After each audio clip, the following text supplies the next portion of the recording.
Hi everyone, welcome to THT, and today we are going to talk about 3 competitive decks that you can play for a very low budget in set 4. So the idea is to show you 3 deck lists that I think you can take on in a tournament and you will have pretty much as good of a chance to win as anybody else. And those decks are decks that do not contain any cards that is above the €10 mark, and most of the decks contains cards that are pretty much less than €7, and that you can put together for about less than €50. So we're gonna start. As you know, the meta is extremely open, which means that you're not forced into specific archetype. You can pretty much play anything that is reasonably competitive that you know how to play. So if you take on one of these decks, start your competitive journey by playing one of these decks and really learn to master them, you will have a very good chance to be able to win an event. So it is something that I highly encourage anybody who has a low budget to try out. And I also encourage you to advise and to show those decks if you are in a community that maybe you don't have a budget limitations, but some of your friends are. You can just show that videos to your friends and show them how those different decks operate. So we're gonna, before we start the video, this video is sponsored by Card Market, the biggest marketplace in Europe to buy and sell cards. So this, the first video I want to show you is obviously kind of the newest entry to this deck, to this set, and it is the version of Darth Vader of Scary's 59, which is one that made a result in tournament relatively recently. So this is, as you know, Darth Vader Yellow is an all space aggro deck. The idea of this deck is very straightforward. It's a very straightforward deck, is to basically play a lot of threats into space, attack with those threats, generate tokens using Vader. Vader has probably the strongest token generations ability in the entire game, and then basically overwhelm the opponent. Use Victor Leader to give +1/+1 to all the space units to really benefit from this very wide board. And then play cards like Clone Combat Squadron that gives +1/+1 for every space unit. It started at 3/3 and can become very large, very big. And basically this deck delivers the killing blow by simply deploying the Darth Vader pilot on one of the ready units and then just attack and just deal a tremendous amount of damage. So it's a deck that is all about, it has a couple of ways to control the game. We have the Death Star scrap ship that can exhaust enemy units. We have the escort fighter that can actually trade with those 3/4 ships that can be very dangerous. We have the Sanctioner shuttle that can actually capture enemy ship. And even this version plays the Geonosis patrol fighter that can bounce enemy ship by exploiting. And since we're generating a lot of token, we have a very easy time exploiting the opponent. So it's a deck that is all about speed. It's definitely an aggressive deck, and it's a very, very affordable deck. There's not a single legendary in this entire deck list, and the rares that are in this set are fairly inexpensive. In the sideboard, we're gonna have a package, a relatively big anti-control package, with the obviously Bazine as a way to discard the enemy removal. This is a deck that is extremely fragile to board wipe, to obviously to cards that are capable of just killing multiple units in an arena. So Bazine is a way for you to discard those specific cards and basically maintain your board. Lurking TIE Phantom is also a card that can be difficult sometimes for the opponents to deal with, especially when you can boost it with +1/+1 from Victor Leader. Then as a 3/3, there's just not that many cards that can deal with it, and you can run away with the game. Then you get the Dorian Gunship, which is a bit more of a specialized tool, and this one is a 4/6 that gives you basically allows you to deal indirect damage for every single space unit you have. And this is very powerful because obviously we run tons of space units, so we play this and we can deal a lot of indirect damage. Indirect damage is typically not very powerful in Mirror of Aggro or against mid-range because you can very easily put those damage on unit without having them dying.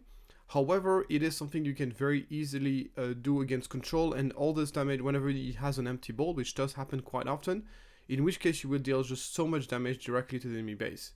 And then we have 2 copies of Change of Hearts as a way to kind of swap.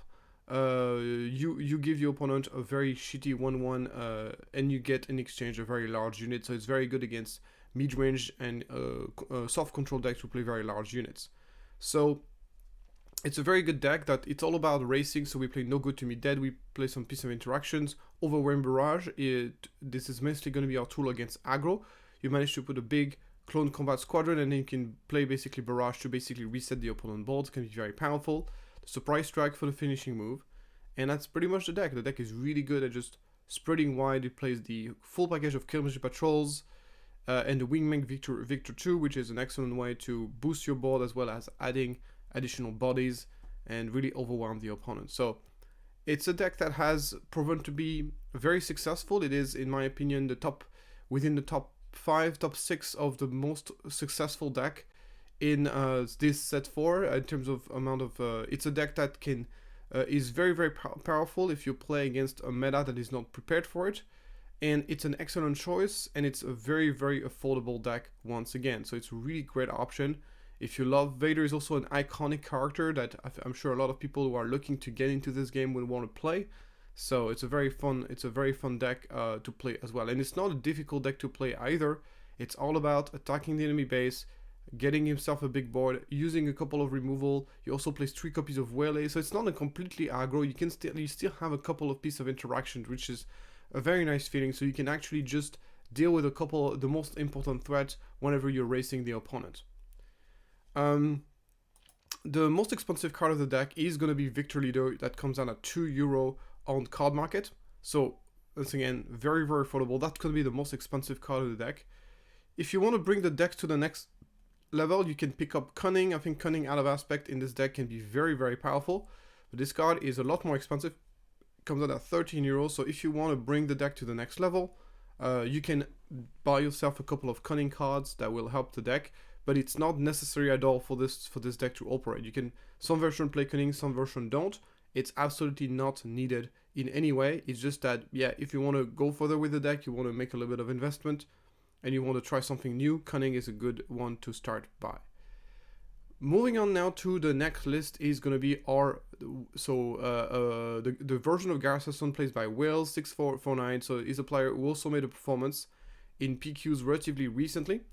And his version of Garaxon is very, very affordable. I think I made a couple of changes to the list. I think he was playing some Change of Hearts in the sideboard, so I did remove them because it's kind of an expensive card, and I think there's affordable options. I put some instead, some Confiscate, some Feather Dragon instead.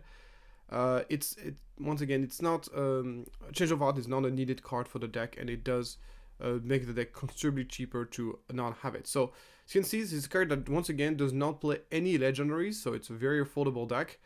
It's a deck that was already competitive in set 3, but has gotten a lot of new tools in set 4 that have made it a lot better. So the basic idea of the deck is, once again, you are an aggressive deck that is running a lot of unit that has the keyword shielded. So shielded means that they come into play with a shield token, which is an upgrade that can be discarded to ignore damage. And basically, Garaxon said that every friendly upgraded unit gets +1 attack. So this shield not only protects your unit, it also gives them a +1 attack bonus. So that means that, for example, Crafty Smuggler, instead of coming as a 2/2 shielded, comes out as a 3/2 shielded. Suddenly, it can trade with Battlefield Marine, and it becomes a far more aggressive card. At the same time, it has very aggressive stat that will put a lot of pressure on the opponent, but it also means that the unit will be difficult to deal with because it's going to be shielded. And there's also, of course, Director Chronic, which is also a 2/2 shielded for 2, that has an additional ability that allows you to give a discount to a card that have when defeated effect, which we play quite a few of in this deck. So it allows you to go with very explosive start when you go Director Chronic on turn 1, and then you can go Greedo then on turn 2. You put a 3/2 shielded and a 3/1 shielded right from the get-go. This is one of the most powerful aggressive opening in the entire game. Next to this, there's obviously a lot of other shielded units. You have 7th Feet Defender that comes out of the 4/2 shielded. Outer Rim Outlaws, which one of the latest additions from Jump to Light Speed, which is the 4/3 shielded for 3 underground. This card is a huge addition to the deck. So is Director Chronic. We have the Client, which is going to be a 3/5 for 3 that has a healing ability that you don't use very often in this deck, but that's still nice to have. And once again, just a 3/5 shielded for 3 is an absolute premium stat line. We have Jin Urso, that Aiden Urso, that comes out as 5/3 for 4, and that can be used as an upgrade. And we have Lone Pike, which comes out at 4/6, but it can attack to give himself a shield, which will makes it a 5/6 for 4. And it can also be played with the Smuggle, which can be very useful against decks that are able to discard you very aggressively. And then we have Shuttle ST149, which comes out as a 3/4 shielded, so basically a 4/4 that can move shield around. So it can, when it comes into play, it can actually steal a shield from the opponent and putting on your own unit, which is a game-winning move if you play against someone who happens to be playing shielded or unit with experience tokens. And obviously, because he has a when defeated effect, it can benefit from the discount of Director Connect, which allows you to go Director Connect turn 1 and then Shuttle turn 2. That is just a very, very powerful line of play that can put a lot of pressure. So on top of all those aggressive units that really put a lot of pressure, you're going to be playing upgrades that you can play and attack with immediately. So DR44 Blaster, which is one of the best Mogul cards in the game. We got Snapshot Reflexes that also gives you an upgrade and allow you to attack right away. Obviously some finisher with a Price Strike, breaking in if there's some Saboteur units. And of course No Good to Me Dead and Waylay as a couple of pieces of interactions to block the opponent. We also have Lurking Type Phantoms, which is another card that can be very difficult to interact with for certain opponents. And once you put a Snapshot Reflex on it, it becomes a 3/3, and as a 3/3 becomes so much harder to deal with. And then, so the main inconvenience of this deck is that you get a Garaxon that is a leader deploys on 6, which is not great for a leader deploy, but outside of this, it's a really, really strong deck, puts a lot of pressure. So as far as sideboard is concerned, we have a couple of more pieces of interactions against people who play very large units they want to deal with. No Good to Me Dead, Waylay, Fel the Dragon. Confiscate for people who like to play expensive upgrades. Bazine as a way to deal with control decks that might bring in specific answers that are really strong against us. And then a couple of Boba Fett, the pilots. Not exactly sure why this card is in specifically in this deck. I guess it's really good against decks that don't have anti-upgrades. Yeah, not exactly, or maybe a card that play a lot of unit that have very low health. So then we can basically pilot this on the Lurking Type Phantoms or 7th Fleet Defender or any of those cheaper space units. You can actually kill something as it comes into play and put a lot of pressure. So this is the deck. It's a really good deck, and it's very, very affordable. It's a little bit more expensive than the Vader deck because Snapshot DR44 Blasters is a rare that is basically played in every single yellow deck nowadays. So it's a card that comes out at €6, which is very expensive for a rare. But in the end, it's really the only expensive card in the deck. Once you bought your playset of DR44 Blasters, the rest of the deck is extremely affordable. You pay 18 quid for this, and then the rest of the deck is just literally is very, very cheap. Even the Lone Pikes with our rares and the Aiden Verso, which are rares, are fairly affordable. So it just is a very affordable deck. If you want to bring the deck forward, there's a couple of things you can do. First of all, you can get Change of Hearts, which is a way you can take control of the opponent unit. This card is not needed by any means, but it can be a really good sideboard card against deck who likes to go tall. And something that we've seen recently is we've seen some people starting bringing Cat Bane, kind of the top card for the deck. This card is very expensive, comes out at €20, but it's something that you can bring into your deck if you want to go further. If you want to make the deck a little bit more able to answer late game situations and unblock situations, and make the deck a little bit less all-in, Cat Bane can be a good choice here to switch around the play.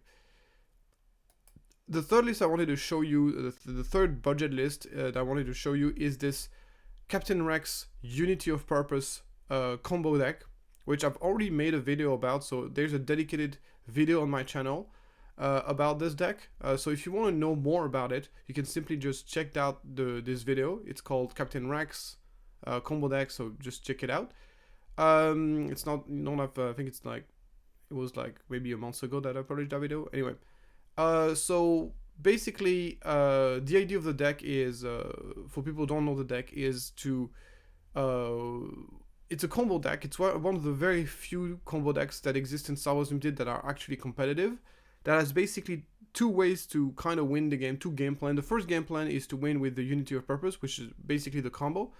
So the way that works is Captain Rex, when it deploys, it generates a 2/2 trooper token, and the droid manufactory whenever you deploy your leader, generates 2 droids. So basically, whenever you deploy Captain Rex on resource 5, which is fairly early on in the game, you are going to get 1, 2, 3, 4 bodies in total. So 2 droids, your leaders, and then the 2/2 as well. So you can generate 4 units on the board for 1 action, which is and for free, which is pretty insane.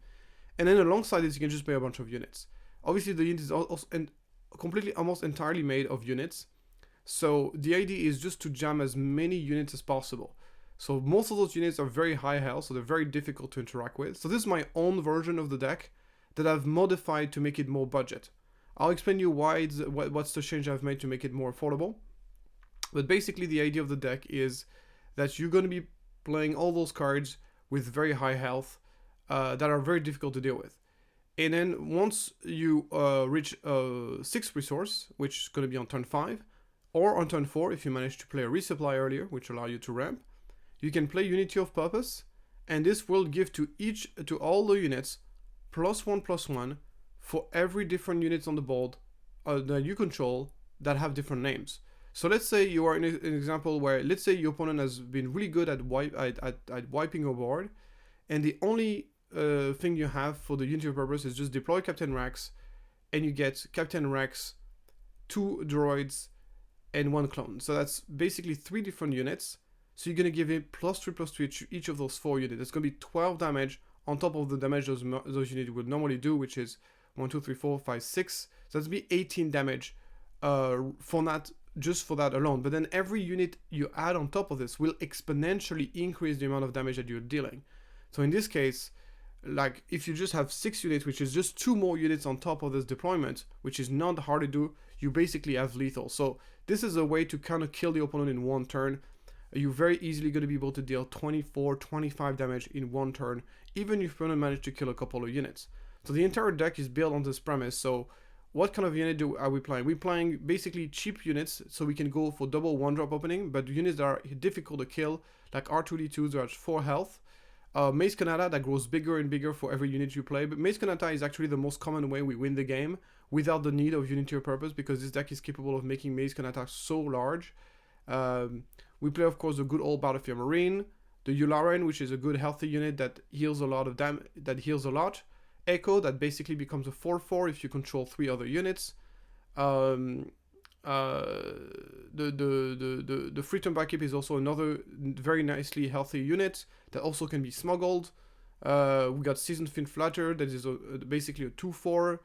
And then we have some other key cards like Captain Admiral Akbar that comes to play, deals damage to a unit equal to the amount of unit in play. So you put a lot of units and then you play Akbar, you can actually kill the enemy units, which it can be a good way to protect your own. And then you play Yularen that will give a health bonus to all of your units, make them harder to kill. Cold Veins, and when he dies you can bring another 2-drop, so it's a unit that brings another unit, so it's very useful. Sundari Peacekeeper is going to be a good way to raise the opponent, and it's a very healthy unit, and it's whenever it attacks it allows you to actually heal your base, which is very nice. And then the Victory Fleet Officer is also 2 units for 1. Resupply, basically it's the idea of like it allows you are skipping playing a unit, but it allows you to get into your combo 1 turn faster, which is incredibly powerful. We got Traders, which is a way for you to manage enemy units and also add a unit on your own, which is very useful in this deck. So you are controlling the opponent, and at the same time you are bringing yourself 1 more unit that will boost your Unity of Purpose. Bright Hope is a way to stabilize the ground arena, as well as putting a very healthy units. Pod Amron, put 2 units for 1. And Cloak Commander Cody gives +1/+1 to all of your units, as well as Overwhelm. It's a very great way to go for the aggressive plan, which is obviously the other way to win this game. If you don't happen to draw Unity of Purpose, you can simply just win by just being aggressive and attacking with your unit, which can happen quite easily with this deck as well. The odds of with this deck, you are always mulliganing in order to find a copy of Unity of Purpose, and if you are always systematically for mulliganing to find Unity of Purpose, by the time you reach turn 5, your odds of actually drawing Unity of Purpose is actually very high. So I don't have the number in mind, but it's definitely the proportion to be able to play that card is very powerful. So typically this deck is very powerful. In my opinion, the best matchup for this deck is going to be Control decks. Control decks simply just cannot deal with that many units. So unless they brought like specific tools to beat you, they will not be able to beat a deck like this. It's also a deck that does quite well against mid-range, unless that mid-range deck happens to have a lot of hand disruption. Obviously, this deck hates having the Unity of Purpose being discarded. This deck will struggle a little bit more against aggro because it plays a 24 HP base, which can make it quite squishy, and we don't really play any real removal or any ways to heal. So the best way to win against aggro is to be racing them, which can work if you happen to have a lot of restore unit, but it's not always a reliable way to win the game. As far as sideboard is concerned, we are playing some more anti-control options with Stack and U-Wing Reinforcement in order to make our deck a bit more resilient. Assault Proton Delta act as another way to play, it's a kind of a mini Unity of Purpose that works specifically well against aggro, and then Confiscate against people who like to play very large upgrades. And that's basically the deck, yeah. So once again, if you want more information about the deck, check out my deck list.